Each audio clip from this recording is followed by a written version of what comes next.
Hello, you're welcome. You're welcome to our childcare series. In today's episode, we're looking at discovering the child's personality. I think I was about 10 when an older cousin looked at me and said, "You wouldn't get to the river before fetching water," meaning I wouldn't go find life before getting pregnant. What was my crime? As a child, I was very quiet, very shy. So most of the time I was misunderstood. I remember that particular day when she said that. I walked into the room. Back then, we used to have a very big mirror in our room. I walked into the room and looked at myself in the mirror and said to myself, I called my full name. I told myself, I said, "You will get to the river, you will fetch water, and you give others to drink." Honestly, that's what I said. Our words became fuel for me. It guided my decisions. In all honesty, it guided my decisions. It guided the way I even related with the opposite sex. But the truth be told, it's not everybody. It's not every child that's, that could grow up to be like that. I would just say, God just showed me mercy. That's what I would say. You know, I was misunderstood because they didn't understand my kind of person. That's the truth. Child's personality, its unique way the child thinks, the child feels, the child behaves. And it's important to know that every child is unique. Their personality is the lens through which they see the world. And if we as teachers, as parents, as guardians, if we don't understand them, we'll judge them, we'll misguide them. So today we'll explore how to discover a child's personality and how to help them use their personality to their advantage. Now, a child's personality is often influenced by how they learn, how they relate with others, and how they handle challenges. Now, without us understanding um, the child's personality, we may mislabel them just like the way I was mislabeled. We may mislabel them instead of nurturing their strengths. That is the truth. Now, there are quite a lot of things that influence a child's personality. I'll just keep it short and brief. One is family upbringing. The family upbringing, under that we have the parenting style, the values, the home environment. It does affect the child's personality. And of course, the culture and society. Under that, we have tradition, belief, and social norms. All these also affect the child's personality. And of course, the school, the teachers, the kind of education the child receives. And there we also have the peer pressure, we have friends. Life experiences also shaping the child. And of course, biological factor like the health, temperament, all these affect the child. Well, in short, you could say personality grows from a mixture of the home, the environment the child is exposed to, the relationship, and natural traits. Now, let's quickly look at discovering the child's personality. How do you discover the child's personality? Or how can you, as a parent, as an educator, discover the child's personality? Number one is observation. Observation. You watch how the child reacts in different situations.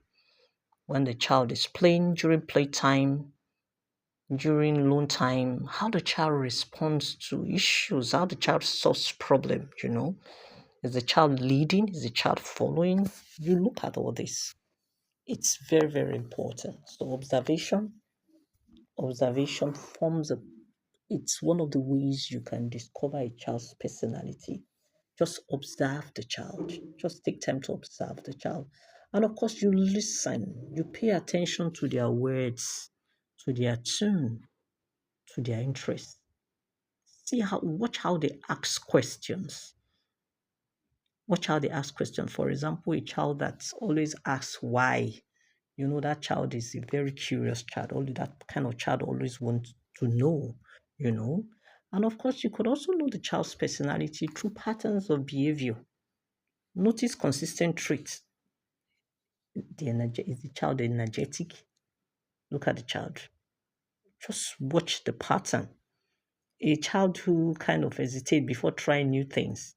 Maybe the thoughtful type and not necessarily fearful. Just so you watch, you study the pattern. So you watch, you get to know the child's personality through, you kind of help you discover the child through observation, listening, the pattern of behavior, right? Now let's quickly look at how to, or what let me call it, common personality traits, common child's personality, and how to nurture them. Common child's personality and how to nurture them. Now, the first one I'll be looking at is the shy and reserved child. Remember, we're looking at when you've taken your time to observe, you listen, you also look at the pattern of behavior. Through that, you know where the child belongs to, the category the child belongs to. So let's assume the child, for example, is shy. That child is reserved. How do you get to know such? The child is usually quiet, very quiet. The child doesn't like to be seen or heard. The child prefers small group. The child kind of always avoid attention. How do you help this child when you discover you have such a child in your care? Number one, you create a space where the child feels safe, where the child feels accepted. That is one thing. You create a very safe space for that child. Make sure the child feels love. The child feels accepted, right? You encourage participation, however small it is, and you could start by, the child starting in a small group. And when the child says something, you don't talk the child down. You celebrate their thoughtfulness, you know, and avoid labeling them, saying something in front of probably the class or before that children. So, is a timid type? Is it this type? Is it type? Just try as much as you can. But one thing I know that helps that child, the child that is shy and reserved, is you creating a safe space where they feel accepted, where they feel loved. They need that. Once the child feels love and the child feels accepted, it's easy for that child, to come out from his or her shell, right? Then the next type of personality we'll be looking at is a child that is very energetic, active, always jumping here and there, full of energy, sometimes restless, permit me to use the word, sometimes restless, they love movement, they hardly sit down. Most of the time, one beautiful thing about them is that they often take initiative. That is one thing. They take initiatives when when they need to solve something. They come up with ideas. Now, how then do you nurture such children? Because you mustn't at any point kill that thing in them. Like what we mostly see, or what we often see, you see us telling them, quiet, sit down there. This one, you know the way we say this. Are you the only one in the class? Are you the only one jumping here and there? Of course, not that I'm saying you should allow them jump all over the place, jump on chairs and all that. I'm not saying that. But there's one thing you can do to help that child. Because if you silence that child, you kill something in that child. What can you do? You channel that energy that energy, channel it into sports, into anything creative. Just put them in those groups, put them in groups like that. Anything that has to do with, you know, anything that will help them to use that energy. For example, sports. Encourage them, ask them, what kind of sport do you love? Put them in those groups. You see, they would, it helps them. Then another thing you also need to do, you need to teach intentionally, teach self-control. Teach self-control. Because what we often see, it's children that are very energetic and active. They lack self-control. They are all over the place. They are all over the place. And because we don't know as parents or as teachers, we don't know how to handle them. Some of the time, out of frustration, we shut them down. We shut them down completely. No. Teach them intentionally. Teach them about self-control. And this you can achieve through setting of boundaries, routines, teach them. And you start doing it right from a very young age. And when they do anything nice, try to praise them, praise their skill. Because most of the time, the kids that fall, don't think those children that fall into this category, most of the time, they have these leadership traits in them, qualities. So you nurture those things. You don't talk down on those things. Then the next type of personality we are looking at is the curious and the analytic child. Children that they're very curious, they like analyzing stuff, analytical child. They are very curious. They always ask questions. They like analyzing things. You see them, they ask questions. They love exploring. They enjoy puzzle. They enjoy experiment. They're always there. How do you help these kids? Provide them with books. Children that are very curious. They like analyzing things. Provide them with books.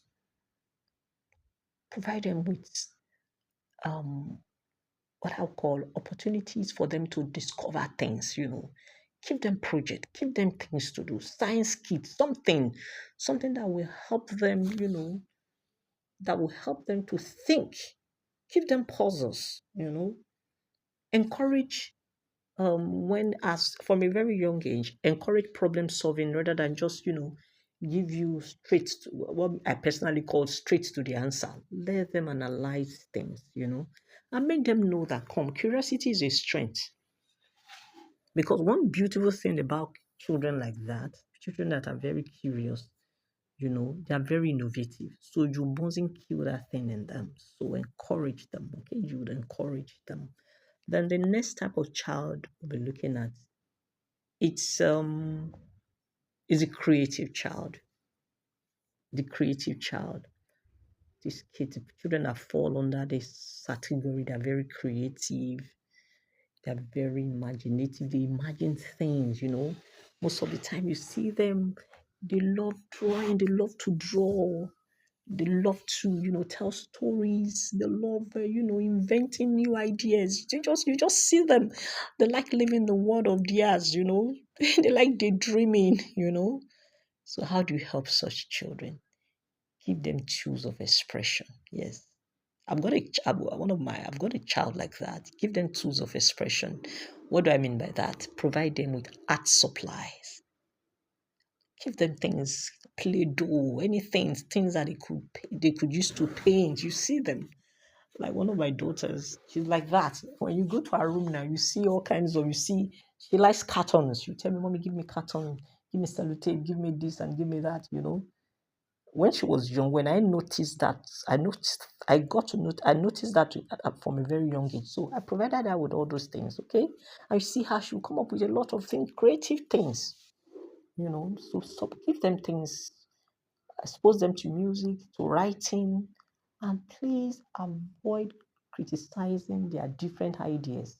Because most of the time, they don't do things the way others do. So instead, guide them so that they can refine their ideas, Encourage them to see their creativity as a skill, as a gift, not as a problem. Because, especially we in Africa, there's a way we do things. And if care is not taken, we kill things in children. We killed creativity in children. When we look at kids, if it's not the child is not when we look at we sorry to say this, most of the time we say okay, when we look at the child that the child is not going towards the direction of mathematics, going towards the direction of science, and maybe the child is the type that likes talking, likes drawing, likes you say, what are those kind of a thing. No. Mm-mm. Mm-mm. Then the next thing we're looking at is the thoughtful child. That thoughtful child. Thoughtful child. There are kids like that. They're very thoughtful. They're slow to taking decisions. Yeah. Kids like this, they prefer stability. In fact, they don't want to take a risk at all. Mm-mm. They like their safe space. They like their safe space. They don't want to take any form of risk in anything at all. They just like to be where they are. They like certainty. They don't like going into the world of unknown. It's fine. It's fine. But how do you nurture them? You see, you affirm their carefulness as wisdom, not fear. Don't be hard on them. Don't start telling them stories. Blah, blah, blah, blah. You must take risk in life. You must do that. Fine. You can tell them that, but find a very good way of saying it. I found that carefulness is about wisdom, not just fear.